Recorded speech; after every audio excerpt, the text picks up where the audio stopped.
听闻吴飞燕让3人出门寻找天才地宝，这3人心中几乎是欣然应允，毫无半分犹豫。长时间的闭关是一件一鼓作气、再而衰、三而竭的事。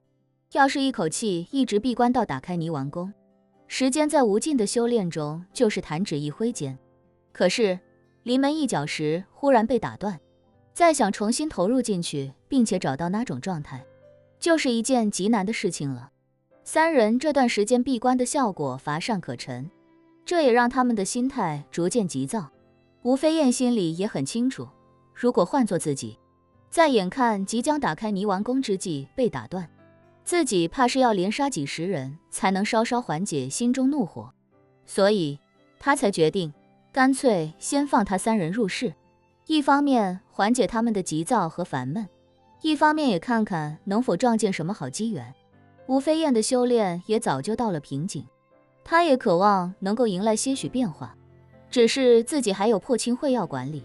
没办法长时间入室寻找机缘，所以让3大长老去变成了他心目中的最优解。吴柏林心情一直不太好，听闻吴飞燕让自己入室，而且是自由活动，他的心情稍微缓和了几分。闭关这么久，出来没呼吸几天新鲜空气，就又被圈在这个地方，属实令人难受。能出去，无论去哪里，对他来说都比留在这苦闷之地要强得多。于是他立刻恭敬地对吴飞燕说：“英主，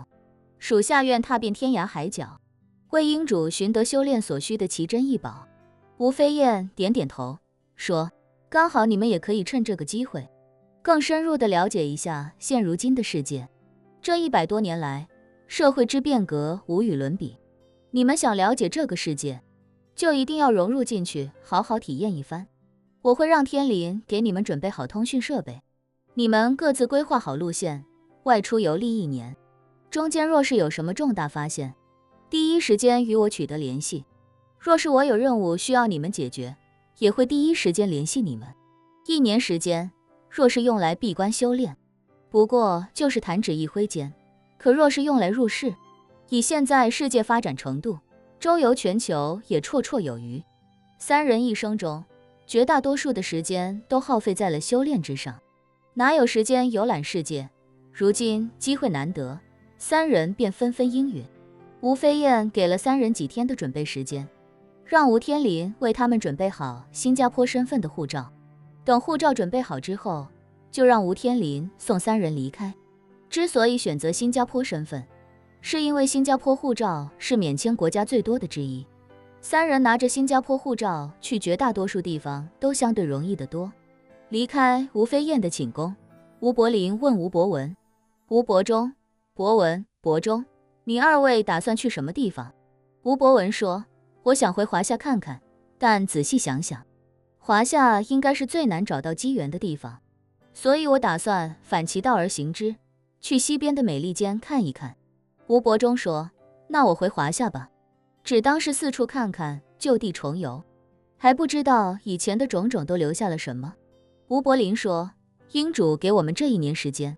不是为了让我们就地重游，而是要争取帮英主多弄一下天才地宝。若是英主高兴，赏赐几颗培元丹，说不定泥丸宫就能顺利打开了。”吴伯中想了想，便道：“那我就不回华夏了，以后再说吧。我想去一趟库尔喀，以前那里就盛产炼丹所需的药材，许多修士在那里寻仙问道，过去说不定能有所斩获。”库尔喀是清朝时尼泊尔的旧称，因为全世界排名前10的高山之中，有8座部分甚至全在尼泊尔境内，而且生长着一些奇珍异宝，所以他早些年确实吸引了一些修士在那里寻仙问道，在人迹罕至的地方留下了不少修士的遗址。吴伯中觉得到那里找到炼丹材料的概率会更大一些。吴柏林点点头说：“既然你们一东一西，那我就向北或者向南吧。”就在3大长老积极准备入室的时候，停泊在港口泊位上的伊利亚特号到了晚饭时间，船长特地通知所有人前往餐厅，按照他的说法，要将新登船的4人介绍给全体船员。船员们也觉得这种行为十分正常，正常情况下，搭船的专家至少要跟大家一起生活10几天，相互认识一下，后面自然方便许多。于是，当叶晨与林婉儿3人来到餐厅的时候，此次伊利亚特号科考船上的所有成员都已经在餐厅集合。这些北欧的船员们将船上的餐桌拼成了一条将近10米长的超长餐桌，在上面摆满了各式各样的食物。这些食物以北欧特产的海鲜肉食为主，烟熏三文鱼、各式烤肠、海虾、海蟹。船长约翰·托雷森因为有叶晨的心理暗示，对叶晨有言听计从的心态，所以自然十分客气，微笑着对所有人说：“来，请大家一起鼓掌欢迎气象专家路易斯先生。”与他同行的3位美丽女士也同样是气象方面的专家。说罢，他低声问叶晨：“对了，路易斯先生，这3位女士还不知道该怎么称呼。”叶晨微微一笑，释放些许灵气，对众人说道：“诸位，接下来的一段时间，还需要大家的帮忙与照顾。我们4个人生活习惯比较特殊，所以请大家平时不要来叨扰我们，也不要过问我们的行为。如果我们有什么需要诸位帮忙的，还请诸位一定全力以赴，绝不能偷懒耍滑，要把我们当作最尊贵的客人那样全心全意的招待。听明白了吗？”3个女人听闻这话，不由得笑出声来。哪有这样请人帮忙的，一点都不客气。不过他们也知道，叶晨哪是在请人帮忙，说话间，心理暗示就已经做好了。所以他们看得出，这些原本还有些疑惑4人身份的船员，在听到叶晨这番话之后，脸上所有的疑惑与好奇瞬间消失，一个个都如听到命令的士兵一般，非常认真地齐声说道：“明白了。”叶晨点点头，又道：“关于我们的任何事情，诸位都不可以告诉任何人。等诸位返程的时候，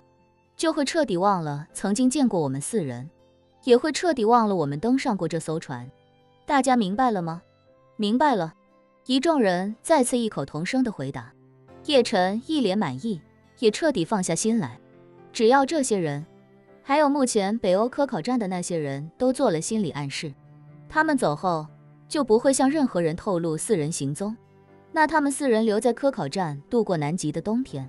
也就没有人会记得。接下来的3天时间，叶晨几人一直在科考船上等待度过魔鬼西风带的时间窗口。这几天里，陆续又有几艘科考船抵达乌斯怀亚港口，于是港口出现了10几艘科考船同时停泊，等待着进入南极圈的壮观景象。